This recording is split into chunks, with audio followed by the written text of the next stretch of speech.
Should you buy the M2 MacBook Air in 2024?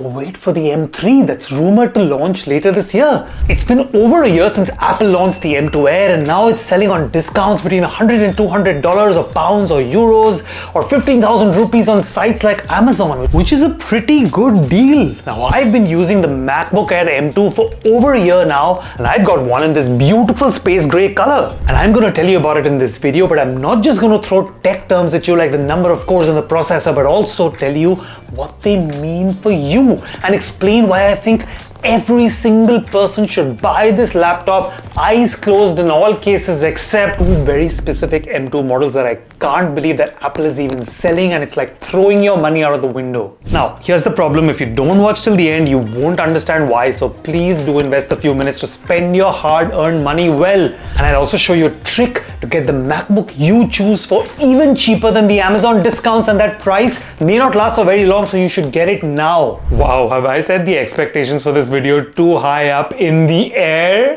Such a bad joke. What's done is done. Let's get started. First, here's the headline of the TLDR. The MacBook Air M2 is currently the latest Air series that Apple offers and is its best-selling laptop. It launched in 2022 and retails starting £1,149 in the UK, $1,099 in the US, and 1,14,900 rupees in India for the 13-inch base model. The Air is, of course, Apple's entry range of MacBooks, but in my view, most people should actually buy this laptop, and it's even better than the Pros in many ways because it retains a lot of the power in a lighter, cheaper form factor. You could even say that it ranks higher up in the Air versus the MacBook Pro. But it starts off at 13 inches, which is my favorite size, and I have it right here. But you can either upgrade to the 15-inch version of the exact same M2 MacBook Air for $200 or pounds more, or 15,000 rupees more in India. On the other hand, the cheaper MacBook Air M1 from 2020 is roughly 150 pounds or $100 or 15,000 rupees cheaper, though it's retailing for much less on Amazon right now. And if you want to know more about the M1, I have a full video I'll link below in the description. Now, let me tell you straight up why the M2 is a freaking fabulous deal today. The reason is that Apple took the almost perfect M1 MacBook, which had literally 3 small problems, and fixed them. The screen, which still had the aging black strips or bezels, the webcam, which was honestly pretty subpar for a 1,000 quid laptop. Have a look at what Marques Brownlee has to say. Still a pretty garbage quality 720p, not even 1080 webcam. This is what that looks like. Ouch! But thank God it's great on the M2 with a high definition 1080p webcam. And third is the port switch. Okay, they kind of fixed, but not really. More on that in a minute. They've also added a modern design with really nice colors and also this fast charging MagSafe charger, so we can take the already insane battery life on the MacBook and top it up 50% in under 30 minutes. Between this and an all-day battery life, you can basically use it like you use your phone. But wait! The M3 is coming this year, right? And will be better, so you should wait for it, right? I'm not so sure. The latest reports from the typically reliable Mark Gurman say that it might come in the spring, but it's going to be simply a small spec upgrade. The chip will move from the M2 to the already released M3 and no other design changes of any kind. If that's the case, then I need to let you on in a little secret that Apple doesn't want you to know. The everyday user can't tell the difference between the M1, the M2 or the M3. Apple loves to tell us and tell you that there's more than one CPU core in the M2 and 5 more in the M3, but let me say it again, it doesn't matter. All these chips are overpowered for your needs.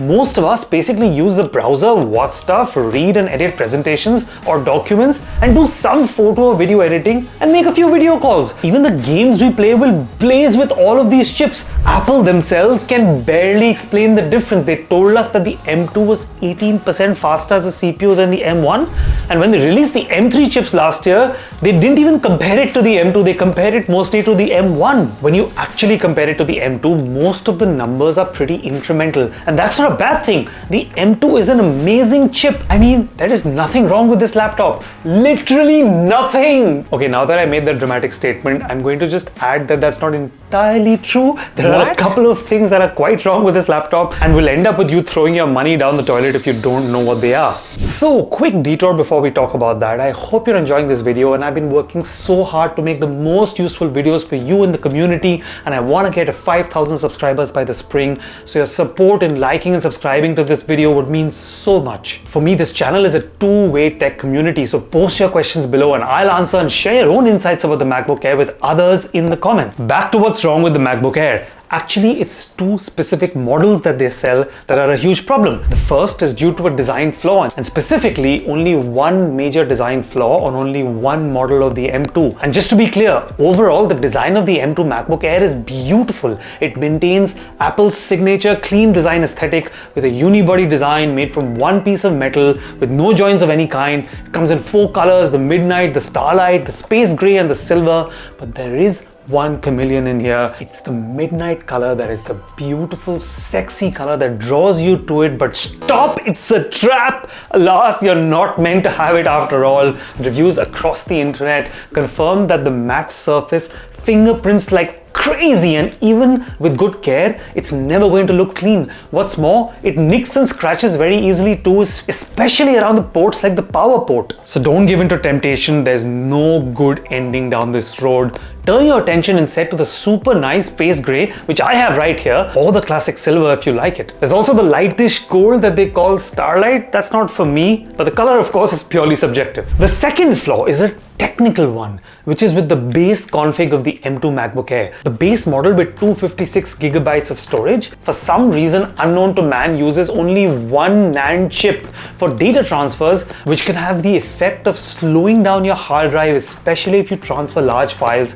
to and fro from your laptop. Again, this is not a massive deal breaker, and for most people who don't store large files or documents locally, but instead you use a cloud storage and mostly work on the browser or on apps, this doesn't matter so much. But if you're a photographer or someone who has heavy files that you're moving on and off, you'll want to bump up to the 512 gig model. That's another $200 or pounds or euros or 30,000 rupees more. Now, by the way, the one thing that isn't great on any of the MacBook Airs are the ports, which are so important for everyone. Both the M1 and the M2 have the same ports. They have two USB-Cs, one headphone jack. So sorry, there's no HDMI, no SD slot for those who are looking. However, the M1 made this even worse by taking up one USB-C for the power cable. So basically, you couldn't use two things like a pen drive and a monitor at the same time. On the M2, they finally added back MagSafe charging, and hence there's the option to use both your USB-C or Thunderbolt ports at the same time. Thank God! Now, in practical use, honestly, I still end up using an external dock because many of my old devices still have the old USB-A ports, which the MacBooks don't have, but I suppose that I do have two USB-Cs and a headphone jack. Can't complain. Okay, so if you're going to be buying the M2, let's now talk about how you can get it for a lower price. Well, first, it's already discounted 100 to 200 pounds, dollars or euros on Amazon at the time that I made this video.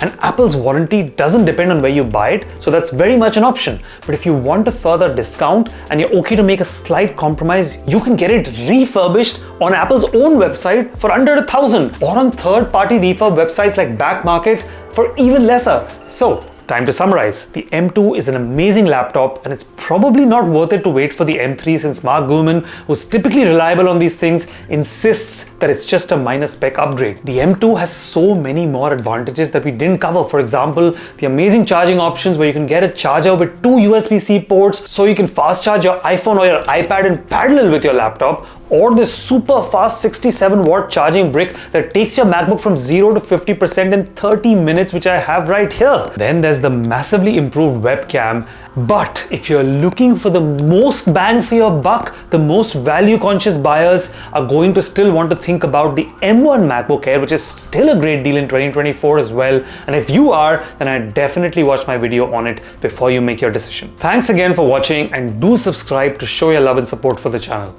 See you soon.